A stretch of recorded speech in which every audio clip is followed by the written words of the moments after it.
സുഹൃത്തുക്കളെ, ഈ ആഴ്ചയിലെ പ്രധാന റിലീസുകളുടെ പാർട്ട് 2 വീഡിയോയിലേക്ക് എല്ലാവർക്കും സ്വാഗതം. പാർട്ട് 1 വീഡിയോ കാണാത്തവരാണെങ്കിൽ ലിങ്ക് താഴെ ഡിസ്ക്രിപ്ഷനിലും കമന്റ് ബോക്സിലും കൊടുത്തിരിക്കാം, അത് കാണുക. നമുക്ക് വീഡിയോയിലേക്ക് കിടക്കാം. ഹോളിവുഡ് താരം സെബാസ്റ്റ്യൻ സ്റ്റാൻ നായകനാകുന്ന എ ഡിഫറന്റ് മാൻ എന്ന സൈക്കോളജിക്കൽ ത്രില്ലർ ഇപ്പോൾ സിനിമാ പ്രേക്ഷകർക്കിടയിൽ ചർച്ചയാണ്. ഇംഗ്ലീഷ് ഭാഷയിലുള്ള ഈ ചിത്രം നിലവിൽ വിദേശ തിയേറ്ററുകളിലാണെങ്കിലും വൈകാതെ തന്നെ പ്രമുഖ OTT പ്ലാറ്റ്ഫോമുകളിൽ ലഭ്യമാകും. സോഷ്യൽ ഡ്രാമ സീരീസുകൾ ഇഷ്ടപ്പെടുന്നവർക്കായി ദിവ്യ ദത്ത കേന്ദ്ര കഥാപാത്രമാകുന്ന ചിരയ്യ മാർച്ച് 20 മുതൽ ജിയോ സിനിമയിൽ സ്ട്രീമിംഗ് ആരംഭിക്കും.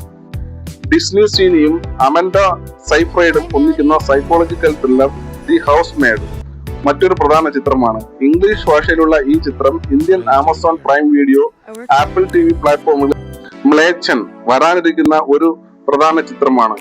മലയാളം ഭാഷയിൽ വമ്പൻ തിയേറ്റർ റിലീസ് ആയിട്ടായിരിക്കും എത്തുക.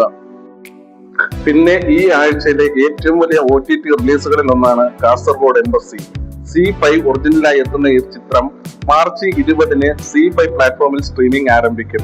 ദുരന്തർ 2 സുഹൃത്തുക്കളെ, ഇന്ത്യൻ സിനിമ കാത്തിരുന്ന ആ വലിയ റിലീസ് ഒടുവിൽ സംഭവിച്ചിരിക്കുകയാണ്. ബോക്സ് ഓഫീസിൽ വലിയ കൊടുങ്കാറ്റ് സൃഷ്ടിച്ചുകൊണ്ട് തിയേറ്ററുകളെ പൂരപ്പറമ്പാക്കിയിരിക്കുകയാണ് ഈ ചിത്രം.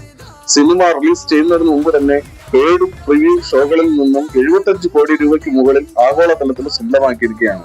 ഇന്ത്യൻ സിനിമാ ചരിത്രത്തിൽ തന്നെ ഇതൊരു പുതിയ റെക്കോർഡാണ്. നിങ്ങൾ ഈ സിനിമ കണ്ടോ? നിങ്ങളുടെ അഭിപ്രായം താഴെ കമന്റ് ചെയ്യുക. കൂടുതൽ സിനിമാ വിശേഷങ്ങൾക്കായി നമ്മുടെ ചാനൽ സബ്സ്ക്രൈബ് ചെയ്യാൻ മറക്കരുത്. അടുത്ത വീഡിയോയിൽ കാണാം. നന്ദി.